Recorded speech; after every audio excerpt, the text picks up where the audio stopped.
thank you so much. Should I call you Frankie or Francesca? Frankie's great. Yeah, yeah. I've Nice. had all sorts. My business started and I had the hashtag Frankie, I love your balls.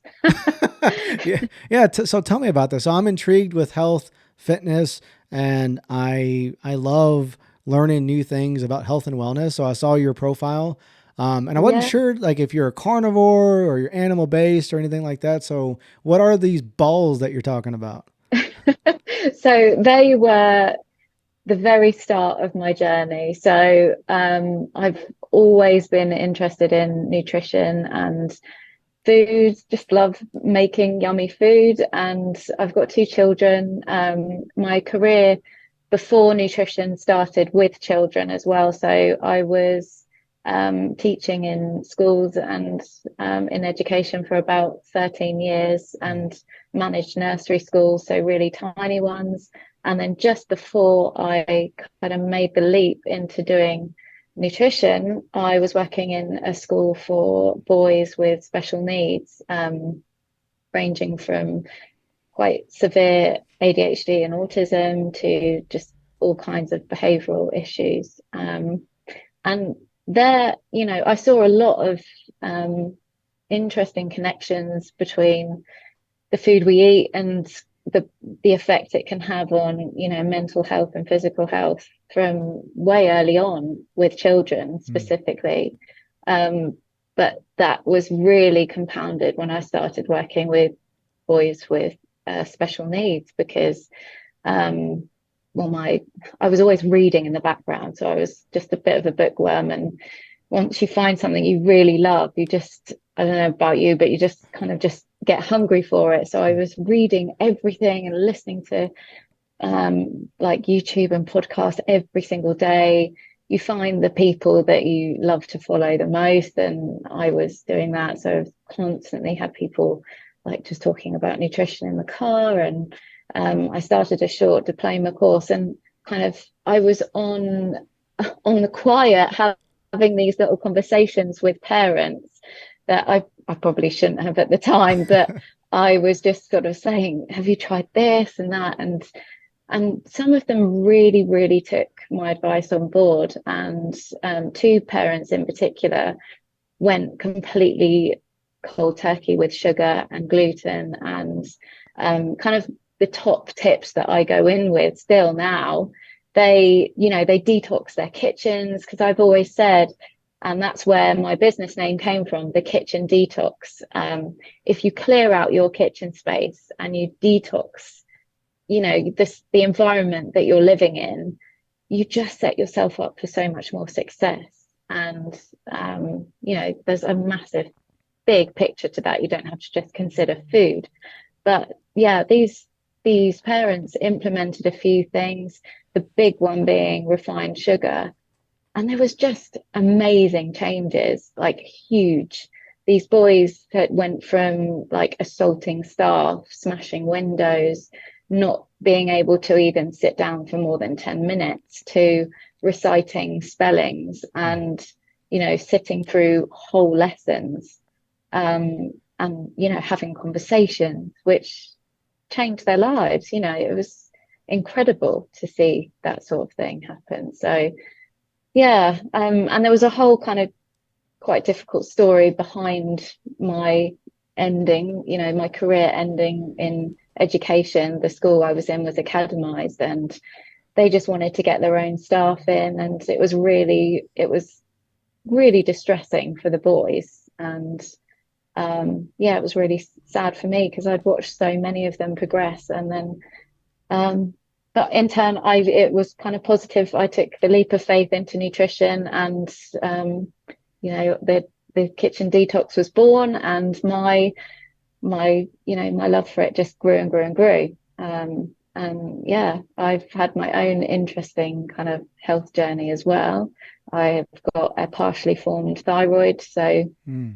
um, you've got this gland in your neck that's really, really important. It's like the driver for so many things within the body, and I've got half of mine. So I've got half of the butterfly in my neck, and I've got some ectopic tissue that kind of floats around and makes it a little bit difficult to Oh, work out. But yeah, it's really taught me loads again with how to help other people. And yeah.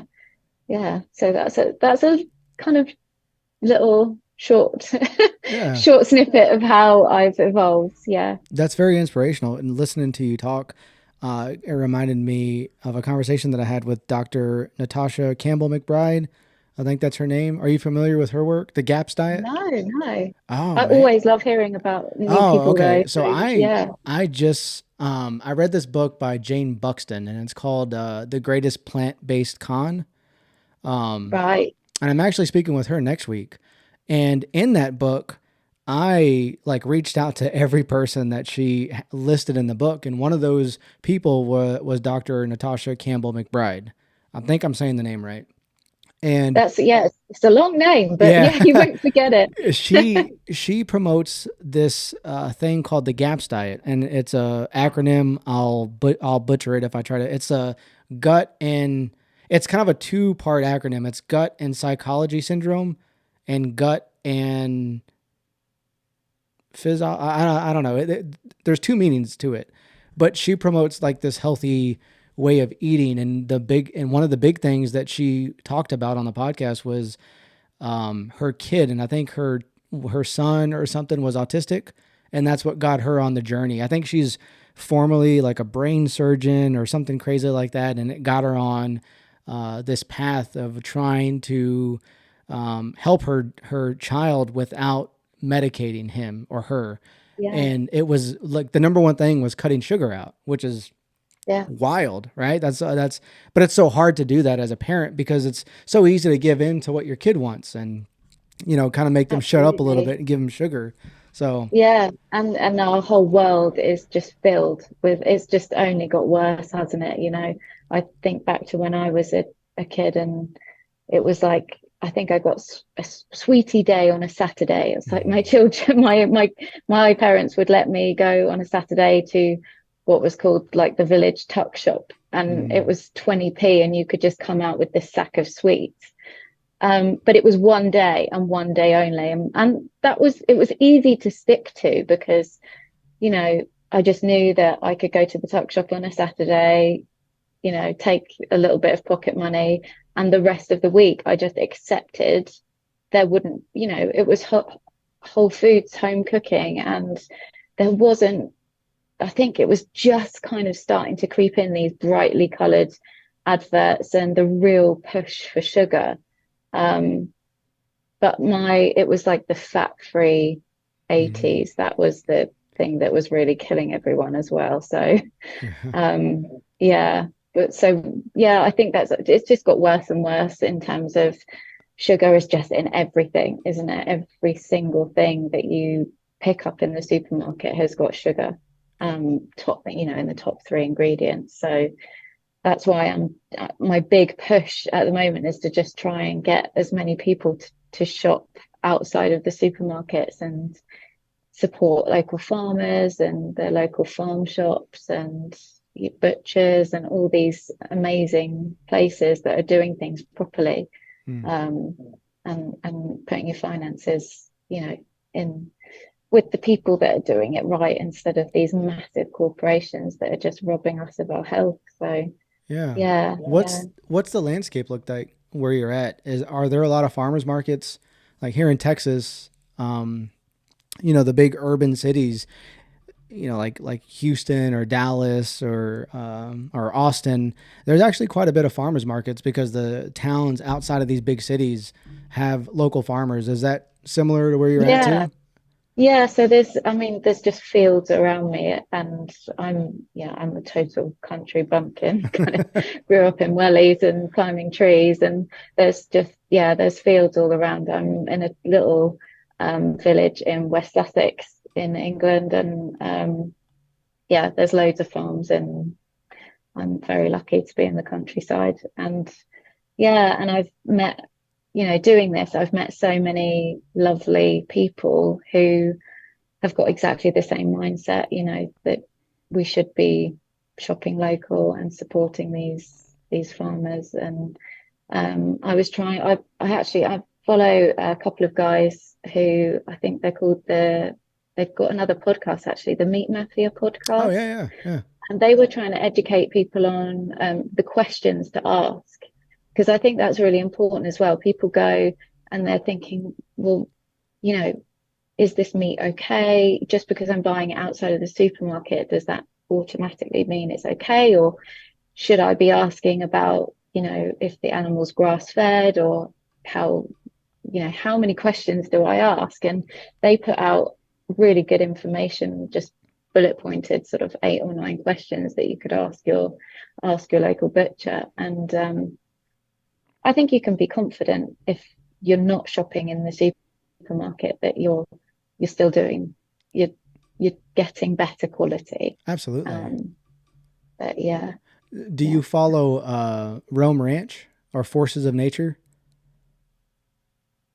Um, no, Uh, I've got a few like UK farmers. I'm okay. looking for someone actually that I can do one of sort of a live on Instagram about farm to table, sort of accessing good meat and supporting restorative agriculture, and Yeah. yeah, getting that information out there. But I've no, uh, I don't. Are they in the US or yeah. based in Yeah, they're based in the U.S. And I don't. I think they ship their meat, and I've talked about them just about like on every podcast. I'm kind of like a big fanboy, but I talked to the guy that runs it. His name's Taylor Collins, and I spoke to him on the podcast last year, and he operates a regenerative ranch where he raises bison.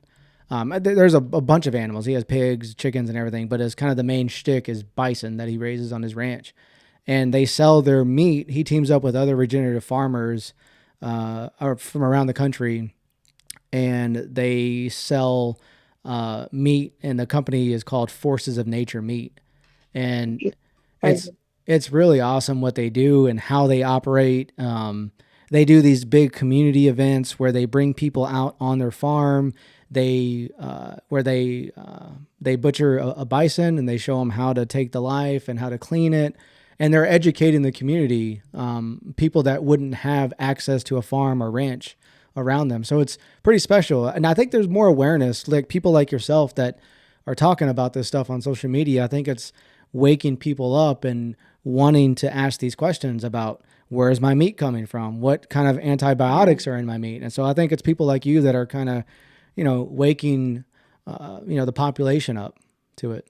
Yeah, yeah. And it's how far can you go as well? I love that they're doing that and teaching people, to really connect with where their food is coming from. And I would actually love to learn. I would love to learn how to hunt and, you know, go through the process completely from start to finish. I think that is, those are skills that more people should have. And I'm not saying that everyone should get out there and learn how to hunt, but I think it's really important, sort of connecting with that process, Yeah. and finding out where your food really does come from. Because I think you have a completely different mindset when you just look at a pack of meat on a supermarket shelf, or anywhere that you're buying from. You you think about it in a completely different way. I think there's such a disconnect, isn't there, from Mm.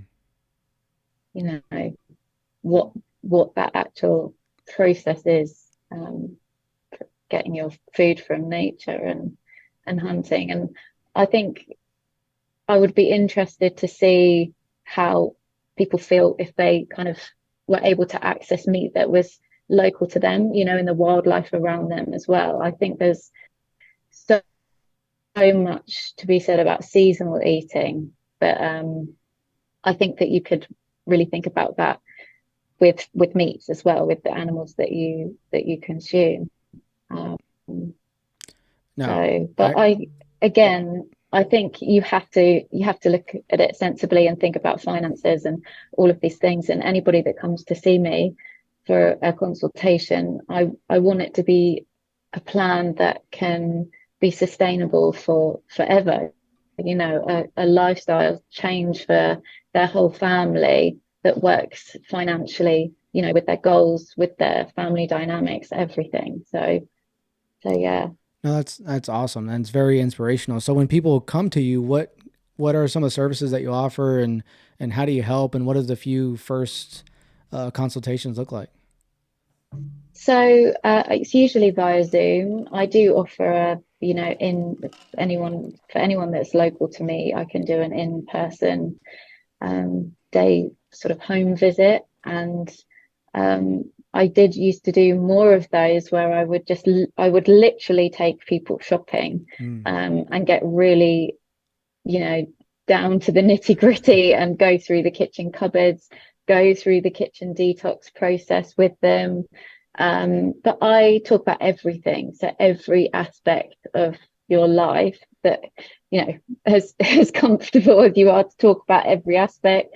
But I'll go through your nutrition, sort of existing health, um, and how we can support you nutritionally, but also we'll look at environmental toxins, movements, all of the things that you use on a daily basis, things that people don't necessarily think about. So shampoos and conditioners, the laundry detergents, washing up liquids, all of these things, the plastics that we use. If you're drinking out of takeaway coffee cups and you've got the plastic lid, Mm. I try and teach people not to take receipt papers. If people are offering them a receipt, just say no.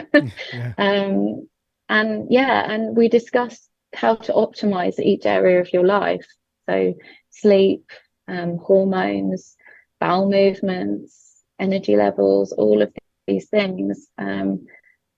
I kind of hone in on and look under a magnifying glass, so to speak, and try and get everything in alignment, because it's like a big puzzle. If you've got one part that isn't quite working properly, it can throw so many different things out. And I say your body's like an orchestra. It needs to kind of work in harmony with like one big feedback system, so you can kind of get everything else right. But sleep isn't working, for instance, and then that can throw everything off. And if you're trying to heal, it can really slow the process down. So yeah, it's an all-encompassing thing that I try and do for people. It's not just right, let's have a look at your food. Oh, well, that's a shame it didn't work. Right. But yeah, because I think people can get really quickly disheartened as well. It's you can kind of I see people that have been suffering for so long with really, really severe conditions, and they hold out all their hope. And then, when they don't feel better after, say, 3 or 4 weeks, it's almost like another kick to the stomach, Mm. because they just get the confidence goes and everything. But I have to keep encouraging people that, your body took a long time to get sick. Equally, it might just take quite a long time to get well, and it's getting all of those pieces to the puzzle that I just talked about in place before things really start to shift. And I do really, really believe in the power of a carnivore diet. I think that's where I see things moving the quickest. Mm. And but there's so many tools that you can have in your toolbox nutritionally. I think some people get very scared at the prospect of carnivore, especially when they've got young children, and they think about, oh, is this going to be me cooking 3 different meals every night, or if their partner or spouse isn't keen on the idea of doing it with them, that can be another huge roadblock. So I try and create something that is at the very least a ketogenic approach Mm. that can work for the whole family, and not be something that is going to send someone's stress levels through the roof either. Um, yeah, so I'm not dogmatic. I think that can be quite dangerous, and I love the carnivore and keto community, and you find your tribe, don't you? You kind of Yeah. get this little groove, and you have this little tribe around you on social media, especially. But I think so many people just get sort of tunnel vision, and it actually stops you being able to help as many people, I think, in the long run. Um, and we're all so different. We don't know how how somebody's illness, long-term illness in a lot of cases, has changed the way your body is supposed to work. Mm. Like we can say all these things, these very sciencey, and science is incredible and human biology is amazing, but some in some cases it just doesn't work. The science doesn't work, and somebody's body has been altered by disease and ill health in such a way that you can't bring it back with just carnivore or just keto. You need to just do a few things here and there to tweak it and make someone comfortable along the way too. So Yeah. So is that what you practice in your daily life, you and your family? Are y'all 100% carnivore, or do my y'all? children aren't 100% carnivore. They're definitely more keto. Okay. Um, my son was like, actually, my son's pretty carnivore, to be honest. He was thrilled at the at the prospect of not being not being pushed vegetables or being told he had to have vegetables on his plate for years. Throughout all my nutritional training, it was like, eat all the colors of the rainbow and you Mm. must have this hugely diverse gut microbiome to thrive and live a long and healthy life. So for years I was trying to get him to eat, spinach and all these different colors of peppers and yeah. And he was just like, no. And so yeah, he was thrilled. He still had some fruit and again try and make it seasonal. And yeah, we but I am carnivore. I have found major improvements, particularly with my thyroid condition, um, have happened through eating a carnivore diet. And I was keto for sort of 7 years Mm. before, so it wasn't really a huge shift. Right. Um, and I've always eaten lots of meat and eggs and love dairy. Actually, I realized that um, poor quality dairy is is really bad. So I really try and educate people on the dairy as well as the meat. Try and get that because that's where all of the truckloads of hormones and antibiotics. And there was a study done not very long ago, a few years ago, that honed in on what was the most popular purchased bottle of milk by families in the UK, and it was the green top kind of semi-skimmed non-organic milk. Mm. So they did a study on it just to see, because dairy's touted as one of the top most, I think it's in the top 7 most allergenic foods as well. So they did this study to see what's actually going into the most popular purchased bottle of milk, and they found a whopping 400 different types of hormone and antibiotic and pesticide, and Oh. it was more medication and chemical than it was actual dairy. So you can see what the high prevalence of allergies and things and intolerances to dairy, I would argue, is actually coming from the quality of the dairy and what's going into it rather than the dairy itself. So Oh. yeah. Do you think that the carnivore community could be captured the way the vegan movement was by large corporations and kind of stain what the community has worked for?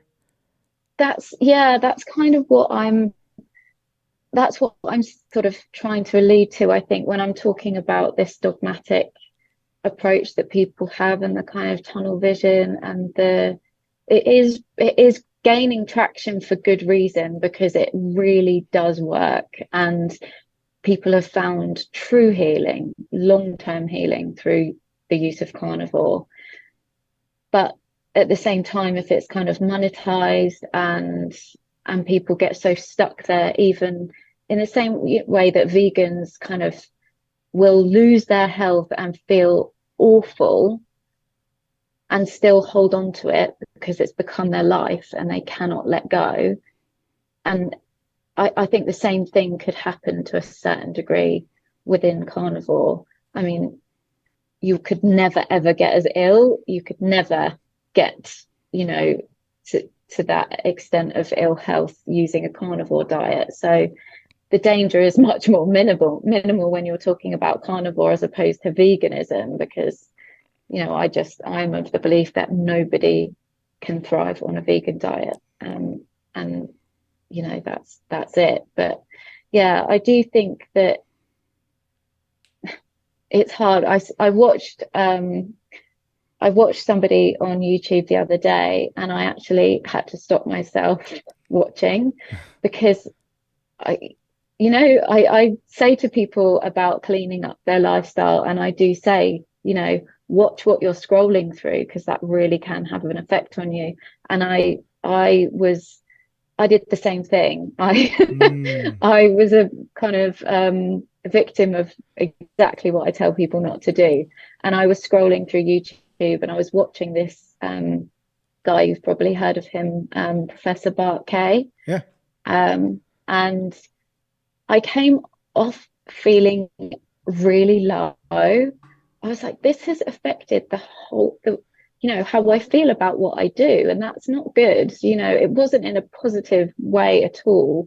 And I had to take a step back, and I actually spoke to a friend of mine, and she was like, you know, you have to realize that everybody on social media is essentially a salesman that is, you know, taking an angle in order to gain followers and traction and, you know, essentially make a sale. And I sat there and I actually was like so naive to this, because that's never been what I want to do. That, you know, yes, I have to make a living and keep a roof over my children's head and put food on the table, but that is not what me being on social media is about. It's not making a quick buck. It's because I really care. And I watched Professor Bart Kay literally tear people apart for their views. And I'll watch Paul Saladino get repeatedly like torn to pieces. It's like, you know, literally he gets thrown in the lion's den sometimes. Yeah. And you just see people go to town on his character, you know, the way he looks.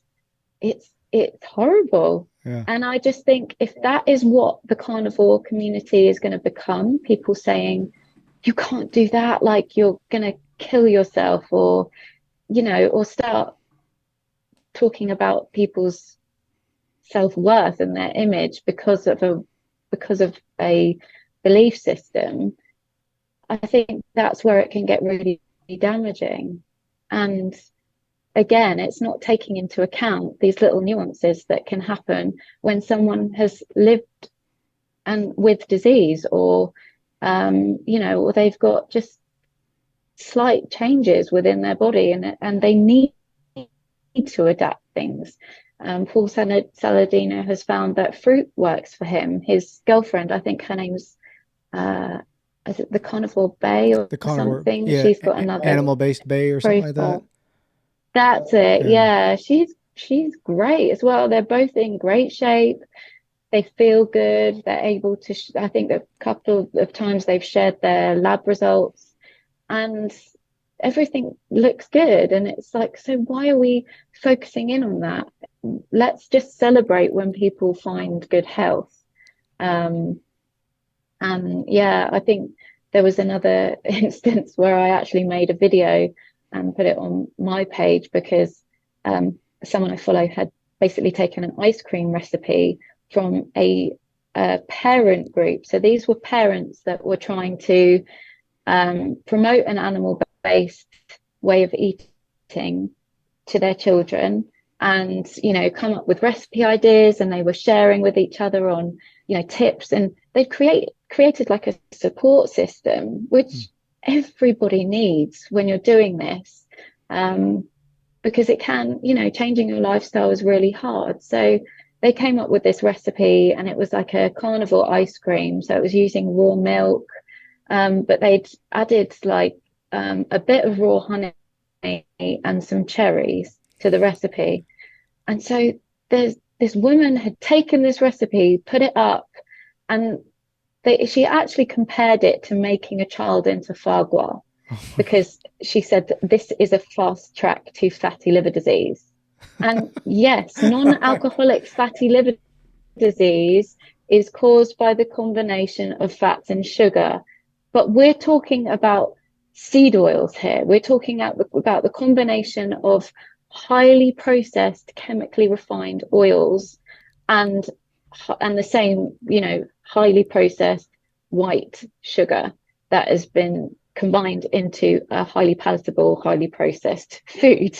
And so these are the things that are causing non-alcoholic fatty liver disease, not, having a bit of raw honey along with your fatty meat, or creating a carnivore ice cream recipe for kids that is made with like raw cream and a bit of raw honey and stuff. I just think, why are we not celebrating these parents that are trying to do better, and they're not choosing the Haagen-Dazs Maltesers ice cream in the supermarket? They're trying to make something with real food. They should be applauded. So yeah, I think that's where the danger lies. It's how people are becoming so negative and like, this is the only way, kind of thing. Yeah, Frankie, I couldn't agree with you more. There's a reason why people are so turned off from the extreme vegan community, because if you try talking to them about climate change or how animals positively impact the climate, they shut you down so fast, and there's no conversation. Yeah. And they've picked up this persona, and people just don't want to communicate with them. And over the last couple of months, like I just talked with Larry Keith. I don't know if I said her name right. Larry Keith. She's an author of a couple of. Oh, she's the vegan turned carnivore. Yeah. Is that the lady you've just interviewed? Yes, she was vegan for 20 years, and we actually just spoke about something similar, where people are just completely ripping to shreds Carnivore MD because he eats fruit. And there's a portion of the carnivore community that's becoming the extreme vegan mindset, as like there's only one way to do things. And it reminds me of American politics. You're either on the right, you're either a Democrat or Republican. And if you're in the middle, you're wrong, and you're a weak person for being nuanced. And I was kind of going down that trap. I've had a couple of like big name carnivores on the podcast, and I was self-identifying as a carnivore, and I had to pump the brakes a little bit. I was like, wait a minute, like something doesn't feel right about this. Like, I don't want to be, I don't want to claim something that I don't know if I'm 100% right. Sure, I feel great on the diet, but sometimes I want to eat some fucking ice cream. Like, and that doesn't make me a bad person, Sometimes I want some ice cream. No, it certainly doesn't. Yeah, so it's... Yeah, and that's it. That's exactly what you've got to do, is just take each day as it comes and celebrate the wins, and make this something that you can do forever. And I think that's so much of nutrition and finding your comfortable lifestyle is getting rid of that guilt as well. There's so much guilt tied up with food, and really the guilt should be on these food manufacturers that have taken over our food and created things that people have become addicted to. That's where the guilt should lie, but we end up feeling guilty because we've become addicted, and then we change our diets and we start to do so well, and then one day we might have friends over and they bring a cake around, or they bring something because they think that's normal. It's like food is love and food is celebration. So they might bring something to celebrate. You don't want to be like, you know, I'm going to bash the cake out of your hand. And you know, I don't like protein bars. They literally make me itch. I Mm. see these guys in the gym with like huge protein shakes and bars and stuff, and I want to go and like bash it out of their hands, but I wouldn't do that. I wouldn't do that. Does your do your friends and family kind of think you're a little bizarre with the stuff that you're doing, the journey that you're on, especially when you started, and you're talking about reducing your your plastic exposure and the environmental toxins. What do your friends and family think? Do you think they think that you're kind of crazy or you're kind of too much sometimes? Yeah, my dad particularly, he's like how do you say, he was like a typical bachelor. Growing up, he was just like, yeah, typical bachelor. And it was beige food completely. You know, I think he knew how to cook maybe three things, and it was pasta, jacket potatoes, and pie. And that would be it. And he would be like, it's traditional English grub.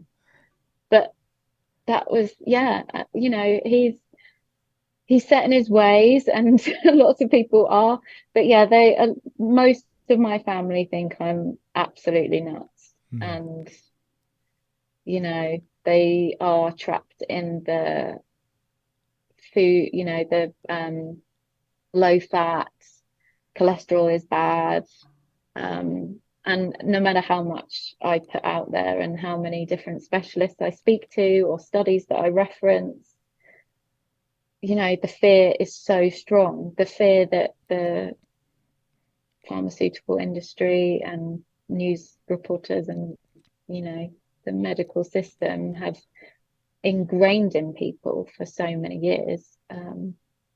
I think most of my family have fallen victim to that, unfortunately, apart from my children. And my mum was completely different. My mum and dad separated when I was very young. And my mum is most of the reason that I think my passion for nutrition kind of came alive, really. She was born in India, and she used to be very big with keeping environmental toxins out of the house.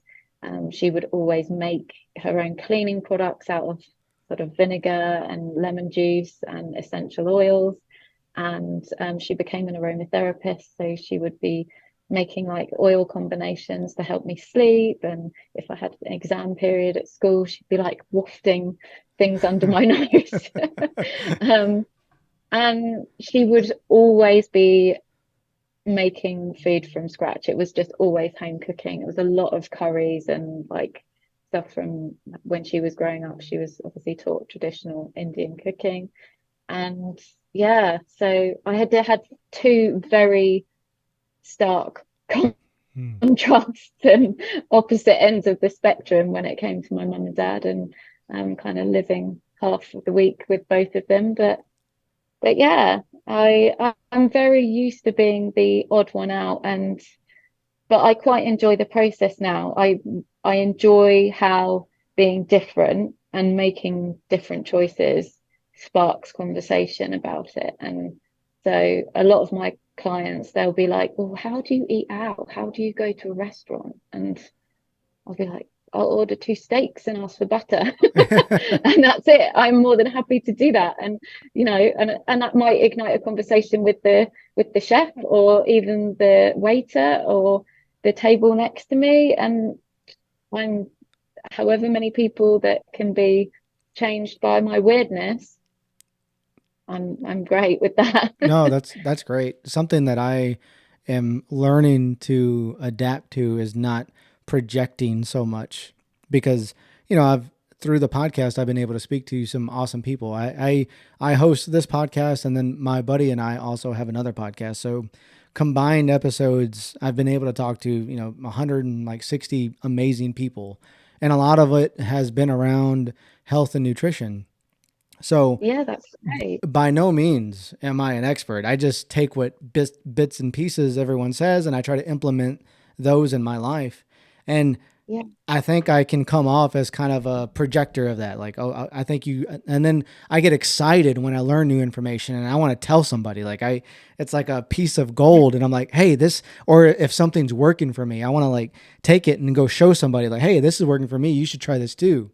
And Yeah. I'm trying to pump the brakes on that a little bit because I don't think it's serving me well, and I don't think it's serving my family well, especially when we get around the dinner table and I'm eating something and they make a comment and then I can make a comment about what they're eating. It's so that's something that I'm working on is not being judgmental towards other people, especially my family. My immediate family, like my wife, my kids, we're all on the same page, but it's my extended family, my mom and dad. Kind of the common thing I hear is, well, I've been eating this way forever and I'm okay. Like Yeah. that's Yeah, kind of that's a the big one. yeah, that's kind of Yeah. the I'm gonna die anyway, and I'm like, well, you got to live life, and then those common things, and Yeah. normally I would react to those things, but I'm gonna try really hard from now on not to respond to those conversations and only bring it up if they want to talk about it. So that's what I'm Yeah. working on now.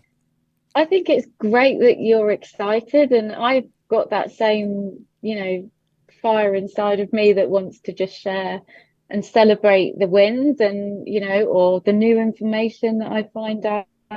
I think I think it's just the way you do it, isn't it? And you Yeah, can, with your loved ones, be a bit kind of jokey and, a little brash, have friendly banter and just say, that don't eat that crap, right? but it's learning the way in which to do that with different characters and people outside your immediate family. I think, yeah, you definitely have to take a different approach on with different people.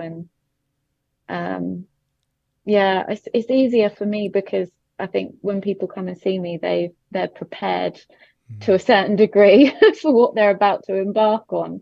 Um, but yeah, you have to just wait for those little moments to interject with like little gems. Yeah, And yeah, half of this is just saving, it's literally saving lives. And it sounds dramatic, but I think the more people that can talk about this confidently and, lovingly at the same time, you're potentially adding years onto somebody's life if they choose to make a few changes. Um, so yeah, don't stop too much. yeah. What was that first uh, consultation like with your first person that was I guess a customer or a person that reached out to you that wasn't a friend or family? Were you nervous, and how did that go? It was, do you know what? It was a friend. Yeah. So actually, one of my first consultations, the most memorable one, was with my best friend. Wow. And we've actually kind of not grown apart, but we live in different areas and we don't get to see each other as much. So we can go for months and months and months without talking, and then when we see each other again, you know, things reignite, and that's often how it is with your best friends, isn't it? It's just Mm. like you've never been apart. But yeah, she was very much stuck in the same cycle of, she had her two children. Um, they'd kind of got underway the slight addiction to sugar, and she didn't want that to grow. Um, and her husband had diverticulitis, so he would Mm. suffer a lot. And she had put on weight after children and just wanted to, and she had this thing about not eating breakfast. So she would wait for ages and go through the whole fasting thing, trying to lose weight. And it's the typical kind of, you people first hear, don't they? You've got to move more and eat less. Mm. And that's another thing that can be so damaging for women. So yeah, and it was wonderful actually having one of my first consultations be with my one of my oldest and dearest friends, because the difference that it made in her life was amazing. And I could just watch the journey from, a consultation beyond, which I don't get to see with everybody. So I sometimes get like a really lovely review, and then I won't see someone again, or I might see someone 3 or 4 times, and then they'll carry on with their lives because they're so confident with, how things are going. But it's really nice. I've just been able to see the huge picture of her nutritional evolution and her life kind of keep getting better. So yeah. Good question though. I've never been asked that one. Well, that's great. Well, Frankie, I greatly appreciate your time. I think the information that you're sharing across social media is really great. I think you're doing a great service to everyone on the platform that comes in contact with you. So how can people get in touch with you? What's your website and social media accounts? So I work alongside a functional medicine doctor called Dr. Sam White, he's very well known in the UK. He's quite controversial, but absolutely brilliant. And so we kind of work hand in hand. So if people need to access some testing or get some bloods done, then he's there on hand, and he will take the supplement, take the angle on supplementation if that's necessary. And then I do the nutritional side of things. I do touch on supplements too, but so you can contact me and book a consultation via his website, which is drsamwhite.com. You can also find me on my own, which is www.thekitchendetox.com. And then I've got my social media platforms, which I'm just on Instagram and Facebook. So yeah, you can find me there. Everything is on my link tree on Instagram. So I'm trying to start building up, offering a whole host of products that I think would be really useful to people. So some of my favorite products are now on my link tree, so people can book with me. They can look after their skin. They can order some bone broth, and yeah. So head to my link tree. That's probably the best place to go. Yeah, I think we have a mutual friend. I don't know what her real name is, but I think she goes by Carnivore Fitness. Oh, Rachel. Yeah. Rachel, there you go. Yeah, and she does the tallow. Yes. Yeah. So that's on my link tree. So you can get a discount for her tallow skin creams on my link tree. She's incredible, and the products are amazing. Yeah, she's a good follow. I enjoy reading her content as well. Yeah, she works for Dr. Sean Baker as well. So yeah, she's got a load of carnivore knowledge, and yeah, it's always good to have all these connections, isn't it? Definitely. Yeah, yours will continue to grow, I'm sure, with all the people that you're seeing. You'll be an expert within your own right at the end of this, won't you? Well, I'm trying. It's fun, and it's just getting to talk to different people, learning different perspectives, and that's all I'm trying to do is just broaden my perspective on life and learn different things and help spread the message of all the great work people are doing. So that's kind of the goal. Oh, well done. Well, thank you for having me on. I'm really honored to be part of it. So I appreciate it, Frankie. You have a good evening, and I'll let you know when this comes out. I'll shoot you all the links and stuff. All right, and you. Great to meet you. Yep. Bye-bye.